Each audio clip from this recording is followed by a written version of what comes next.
Bertemu lagi dengan saya, Nuradi, dalam pelajaran PPKN kelas 7. Anak-anak semua, mudah-mudahan kita dalam perlindungan Allah SWT dan dalam keadaan sehat selalu. Di dalam pembelajaran daring kali ini, kita akan membahas tentang kerjasama dalam berbagai bidang. Nah, adapun tujuan pembelajarannya yaitu yang pertama, menanggapi pendapat secara jujur tentang arti penting kerjasama di dalam berbagai bidang kehidupan yang ada di dalam masyarakat. Yang kedua, yaitu mendukung pendapat tentang arti pentingnya kerjasama dalam berbagai bidang di dalam kehidupan masyarakat.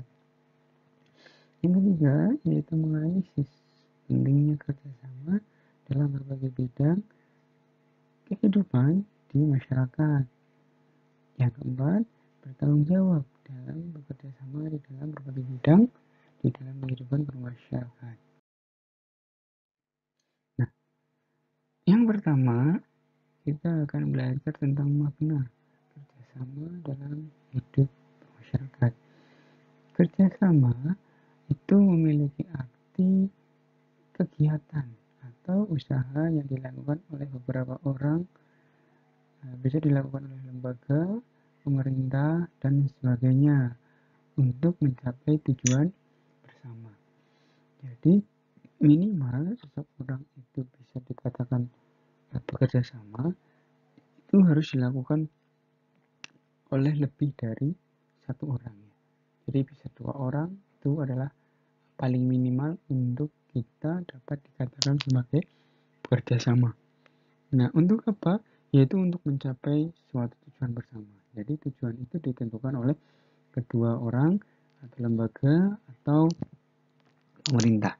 Ya, jadi minimalnya dilakukan oleh 2 orang. Misalkan kita sedang melaksanakan tugas kelompok, maka tujuannya adalah untuk mencapai tujuan yang disepakati oleh kelompok tersebut. Misalkan kalian diberi tugas untuk membuat kelompok, baik itu 4 orang, 6 orang, dan lain sebagainya, itu kalian bisa dikatakan sebagai kerjasama. Tentu kerjasama ini lebih dekat kaitannya dengan kita, karena sering kita lakukan. Nah, keberhasilan bangsa Indonesia mengusir penjajah, merebut, dan mempertahankan wilayah Indonesia itu adalah bukti dan contoh hasil kerja sama dari rakyat Indonesia. Karena pada saat itu waktu kita dijajah oleh Belanda, oleh Jepang, masyarakat baik elemen yang paling bawah masyarakat, terus tentara, aparatur sipil keamanan, itu semuanya bekerja sama untuk mempertahankan dan merebut kembali wilayah Indonesia. Jadi itu adalah tujuan pertama waktu dulu kita masih di jadi bangsa Indonesia besar itu adalah berkat dari para pahlawan bangsa yang sudah bekerja keras untuk mengusir. Nah, semua semangat perjuangan rakyat Indonesia untuk merebut dan mempertahankan kemerdekaan mendorong setiap warga negara untuk melakukan kerjasama di dalam berbagai bidang kehidupan. Nah, Indonesia itu memiliki bentuk kerjasama yang khas, yaitu adalah gotong royong. Jadi gotong royong itu adalah merupakan bentuk kerjasama yang menjadi kekhasan yang ada di negara Indonesia. Kenapa menjadi bentuk khas? Ya, karena gotong royong itu sering kita lakukan setiap hari Minggu, ya, yang dilakukan oleh masyarakat setempat hampir seluruh Indonesia untuk mencapai tujuan bersama, misalkan untuk fasilitas umum dan lain sebagainya. Nah, pentingnya kerjasama di dalam berbagai bidang yaitu adalah karena kemerdekaan Indonesia itu tercipta dari kerjasama seluruh bangsa di dalam berbagai aspek kehidupan. Jadi semua elemen masyarakat itu membentuk sebuah kerjasama yang kompak untuk mendapatkan sebuah kemerdekaan. Pentingnya kerjasama antara lain terlihat pada hal-hal berikut. Yang pertama, yaitu adalah kerjasama membuat akan pekerjaan terasa lebih ringan. Kita ambil contoh dari gambar yang disediakan. Itu menunjukkan bahwa beberapa orang begitu sedang menarik sebuah sesuatu, bisa juga kapal atau ya kapal ya. Kapal. Jadi kalau itu dilakukan oleh satu orang saja, pasti akan terasa lebih berat pekerjaan itu ya, karena beban kapal itu lebih besar daripada kekuatan kita manusia menarik. Maka itu dilakukan oleh beberapa orang. Kita bisa lihat di situ ada 1, 2, 3, 4, 5, 6 ya. 6 orang ya bekerja sama menarik kapal dari laut ya, dari tengah laut ke pinggir, bersandar lalu akan diikat seperti itu. Jadi kalau apapun pekerjaan yang kita lakukan secara bersama-sama itu akan terasa lebih ringan. Beban kerja yang kita dapatkan itu akan lebih ringan. Yang kedua, itu adalah kerjasama dapat membuat pekerjaan lebih cepat terselesaikan. Ya. Jadi semakin banyak orang yang ikut bekerja sama di dalam hal yang akan kita lakukan, itu akan mempercepat pekerjaan itu selesai. Misalkan kalian diberi tugas untuk membuat sebuah clipping. Clippingnya ada yang tentang buah-buahan, ada yang macam-macam buah-buahan, ada yang manfaat dari buah-buahan itu ya. Jadi itu kalian bagi, terus kalian nanti kumpulkan. Jadi itu akan membuat pekerjaan lebih cepat selesai. Nanti ada bagian yang menjilid sendiri. Yang ketiga, yaitu kerjasama membuat tujuan dapat tercapai dengan efektif karena banyak pemikiran yang jelas ya. Pemikiran, jadi ide-ide atau inovatif yang baru yang tidak satu orang saja yang memikirkan, itu juga akan membuat tujuan akan tercapai dengan lebih. Terus yang keempat yaitu adalah kerjasama dapat menyadarkan masyarakat untuk mendahulukan kepentingan umum. Jadi kepentingan umum itu harus kita dahulukan seperti di gambar, yaitu ada contoh dari membuat jembatan seperti itu kan untuk kepentingan umum ya. Jadi ya misalkan hal kepentingan umum lainnya yaitu adalah kerja bakti dalam membersihkan tempat ibadah untuk menyambut bulan Ramadan misalkan, atau membersihkan jalan ya, jalan yang rumput-rumputnya banyak itu dibersihkan untuk keindahan bersama. 5, yaitu kerjasama dapat memupuk tanggung jawab sosial.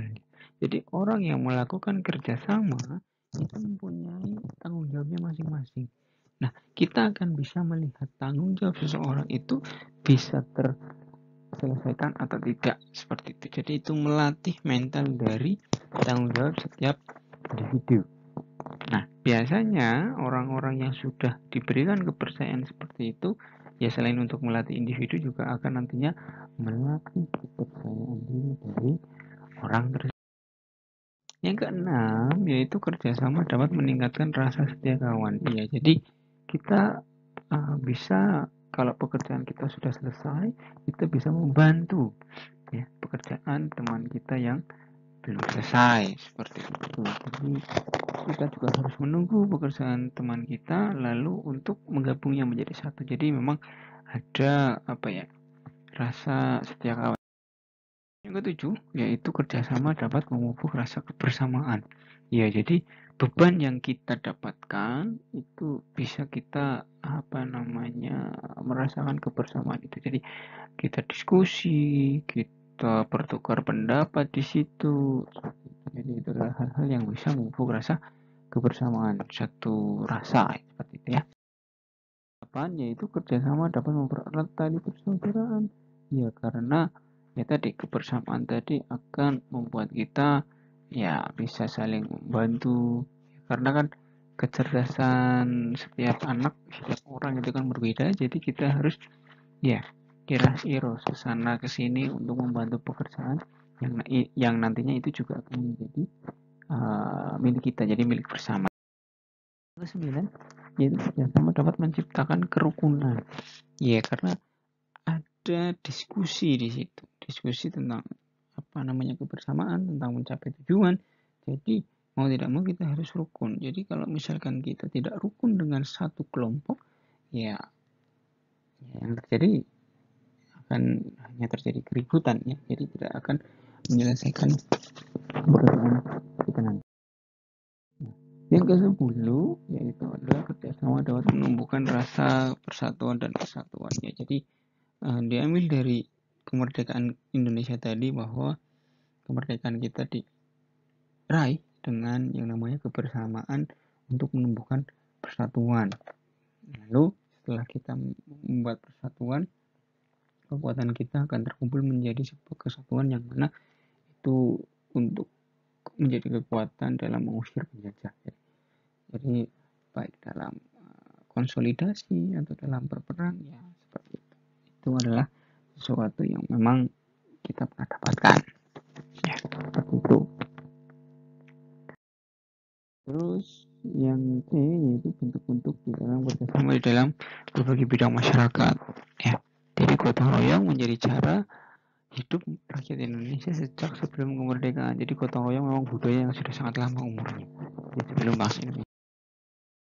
Nah, berbagai bentuk gotong royong yang ada di dalam masyarakat Indonesia itu ada 3. Yang pertama yaitu gotong royong berburu dan mengumpulkan makanan ya, itu terjadi di dalam terjadi sejak zaman dulu.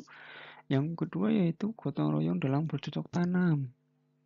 Terus yang ketiga yaitu bergotong royong dalam membangun rumah ya. Jadi itu adalah beberapa hal, 3 hal yang memang sudah dilakukan menjadi tradisi dan budaya rakyat Indonesia sejak zaman. Terus bentuk-bentuk kerjasama di dalam berbagai bidang yang ada di masyarakat. Ya, bentuk kerjasama dalam berbagai bidang di masyarakat Indonesia antara lain sebagai berikut. Kerjasama dalam kehidupan sosial politik, kerjasama dalam kehidupan ekonomi, yang ketiga yaitu kerjasama dalam bidang kehidupan pertahanan dan keamanan negara, dan yang keempat yaitu adalah kerjasama antar umat beragama. Jadi kerjasama ini adalah kerjasama yang memang itu menjadi ciri khas orang Indonesia, baik dari kehidupan sosial politik yang bervariatif, kehidupan ekonomi yang memang masyarakatnya kompleks, mempunyai pendapatan yang rendah, sedang, menengah, tinggi ya. Terus berbagai kehidupan pertahanan dan keamanan negara ya, karena beberapa wilayah di Indonesia masih memiliki daerah yang rawan akan konflik ya. Dan keamanan negaranya ya banyak sekali terjadi kenakalan remaja, tawuran dan sebagainya. Lalu kerjasama antar umat beragama ya, kenapa? Karena Indonesia menjadi negara majemuk dengan 6 agama yang semuanya hidup berdampingan di dalam negara kesatuan Republik Indonesia. Jadi baik agama lain itu harus saling menghormati dan memberikan toleransi, bekerja sama untuk sama-sama menciptakan sebuah persatuan dan kesatuan. Oke, sekian yang dapat saya sampaikan pada pertemuan daring kali ini. Semoga bermanfaat. Sampai bertemu di pertemuan daring selanjutnya. Sekian, assalamualaikum warahmatullahi wabarakatuh.